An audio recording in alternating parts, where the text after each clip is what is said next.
هرگز فکر نمی کردم روزی برسه که پشت در اتاق پدرم بایستم و چیزی رو ببینم که همه زندگیمو به هم بریزه.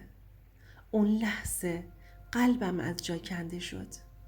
وقتی فهمیدم مردی که سالها بهش میگفتم پدر یه چهره دیگه ای داره. هنوزم وقتی یادش میافتم تنم میلرزه.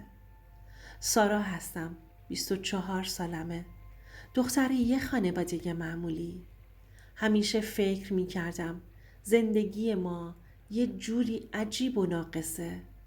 مادرم فاطمه از وقتی که یادم میاد همیشه سخت کار میکرد. هر روز صبح منو به خودش میبست و میرفت سر کار. خونه ما کوچیک بود اما پر از صدای ساعت و چکه های بارون. من همیشه حس می کردم یه چیزی تو زندگیمون کم داریم.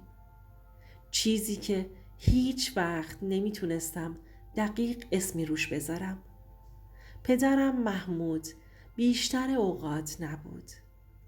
اغلب سرش تو کار خودش بود و خونه نمی اومد. یاد گرفته بودم با کمبودها و سکوتهای شب کنار بیام و زندگی کنم. با دلشوره ها و فکرهایی که نمیدونستم کی تموم میشه و چطور باید قصه هام رو ببلعم. یه روز عصر که تنها بودم و بارون آروم آروم روی سقف خونه میزد و صدای قطره ها به گوشم میرسید و صدای قطره های بارون روی سقف حس تنهایی رو دو چندان میکرد. داشتم روی مبل کتاب میخوندم که چشمم افتاد به کشوی قدیمی پدرم. چیزی که دیدم همه چیز زندگیم رو تغییر داد. از چیزی که توی کشو بود شوکه شدم. پاکتی بزرگ با نامه ها و عکس های قدیمی. دستم می لرزید. قلبم تند می زد. نمیدونستم باید بازش کنم یا نه. اما کنجکاویم خیلی قوی بود. نمیتونستم کنار بکشم. آروم پاکت رو باز کردم. یه عالمه چیز پیدا کردم که زندگی متکون داد. نامه ها پر بود از عشق های پنهانی. هر نامه، هر عکس، هر کلمه ای که می دیدم قلبم رو می لرزوند. عکس هایی از مادرم و یه زن دیگه.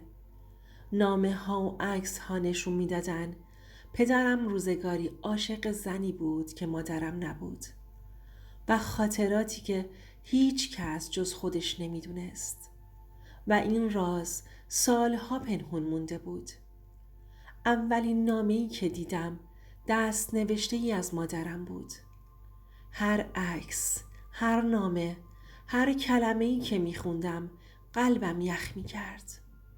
تمام نوشته های توی نامه مسیر زندگیم رو تغییر داد. من همیشه فکر می کردم پدرم به خاطر آسودگی خیال ازمون دوره. اما نامه ها نشون می داد اون روزگاری عاشق بود. عشقی داشته که هیچ وقت به مادرم نگفته بوده. یکی یکی که عکس ها رو نگاه می کردم تصویر مادری جوان و زنی دیگه که لبخند می زد. منو گیج کرده بود. نمیتونستم باور کنم. دلم آشوب شد.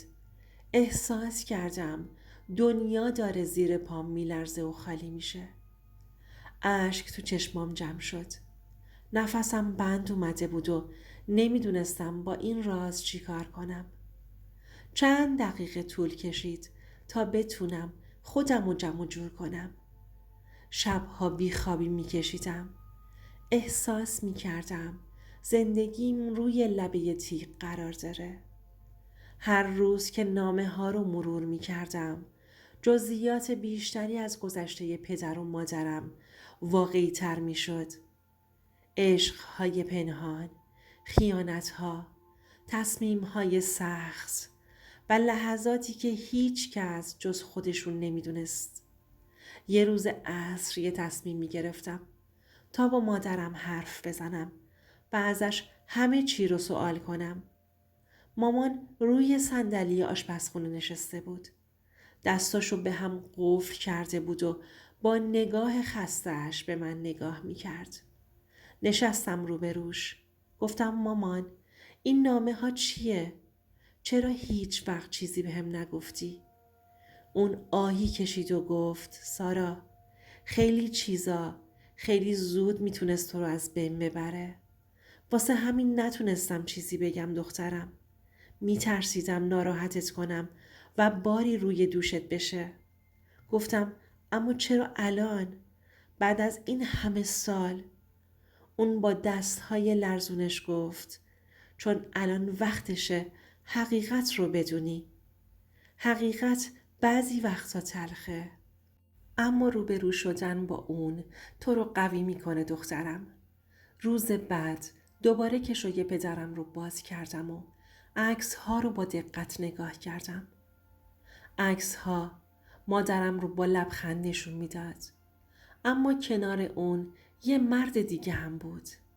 قلبم به شدت میلرزید. نمیتونستم حرفی بزنم. ذهنم پر از سوال شده بود. شبها می نشستم و به گذشته ها فکر می کردم. تازه متوجه شدم چقدر زندگی پیچیده است. حس می کردم هم تنهایی و هم قدرت تو وجودم جمع شده. فکر می کردم یه روزایی که پدرم نبود به سکوت خونه با صدای بارونی روی سقف و بوی خاک به اشک‌هام، خنده‌هام و لحظاتی که مادرم کنارم بود. همه رو با هم ترکیب می کردم و یه حس عجیب تو وجودم ایجاد می شد. یه حس خاصی که نمیتونم به زبون بیارم. روزها می گذشت و من با خودم فکر می کردم چطور میتونم این راز رو هضم کنم؟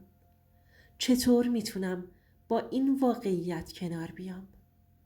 اما وقتی به زندگی روزمره نگاه می کردم همه چیز برام عادی و کوچیک بود. حتی خنده های مادرم. چند هفته بعد تصمیم گرفتم که با پدرم هم حرف بزنم. با پدرم رو در رو نشستم.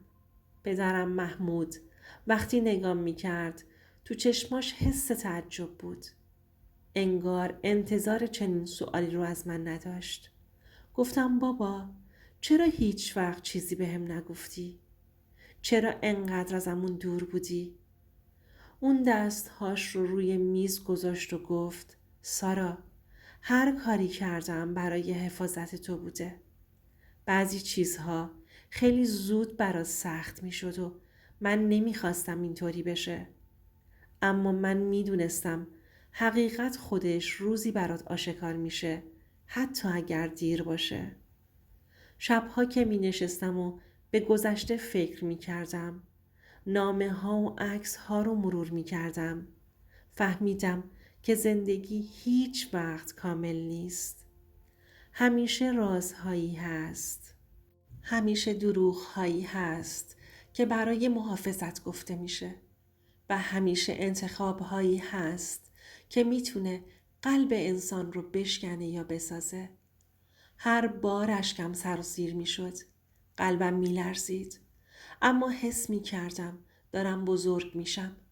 فهمیدم که همیشه ماه پشت ابر نمیمونه راسته. همیشه حقیقت خودش رو نشون میده راسته. حتی اگر دیر بشه. روزها و شبها گذشت. من یاد گرفتم که با گذشتم صادق باشم. با خانوادم صادق باشم. حتی با خودم هم صادق باشم. حتی اگر حقیقت تلخ باشه. در هر صورت شجاعت روبرو شدن با اون آدم رو به آرامش میرسونه. یه روز عصر دوباره خونه تنها بودم و بازم هوا دلگیر بود و بارون می اومد. نشستم کنار پنجره و با صدای بلند گفتم چرا هیچ کس صدای منو نمیشنوه؟ تازه فهمیدم رازها میتونن آدمو تنها کنن. اما هیچ وقت نمیتونن قدرت آدمو کم کنن. دیگه با پدر و مادرم بیشتر صمیمی شدم. حالا میتونستم راحت حرف بزنم، گریه کنم و بخندم. وقتی فریاد میزنم بدون ترسه. فهمیدم که زندگی پر از راز و اشتباهه، اما حقیقت همیشه راه خودش رو پیدا میکنه. اون شب وقتی برای اولین بار مستقیم از مامانم پرسیدم و تأکید کردم راستشو بگو، اون مردی که توی عکس بود کیه؟ مامانم رنگش پرید و اشک تو چشماش جمع شد و بعد از چند لحظه سکوت گفت اون پدر واقعیته. بازم برای اطمینان از پدرمم همین سوال رو کردم. انگار همه دنیا روی سرم خراب شده بود. یعنی کسی که این همه سال بهش میگفتم بابا فقط نقش بازی میکرده؟ مامان گفت مجبور بوده، چون نمیخواسته من بدون اسم و پشتوانه بزرگ شم. چون مردی که تو عکس بود به مادرم نارو زده و بعد گذاشته و رفته. اون شب تازه فهمیدم چرا همیشه حس میکردم یه چیزی تو زندگیم کم دارم. راز پدر و مادر زندگی منو ساخته بود. اونجا بود که فهمیدم بعضی وقتا بزرگترین خیانت‌ها از سمت نزدیکترین آدم هاست. حتی وقتی به ظاهر برای حمایت از ما انجامش میدن. دوستای عزیزم، هیچ وقت نذارید رازهای دیگران شما رو کنترل کنه. هرگز از دنبال کردن حقیقت نترسید. صدای خودتون رو بشنوید. حق دارید فریاد بزنید. حق دارید دیده بشید. حق دارید صلح با گذشتتون رو پیدا کنید.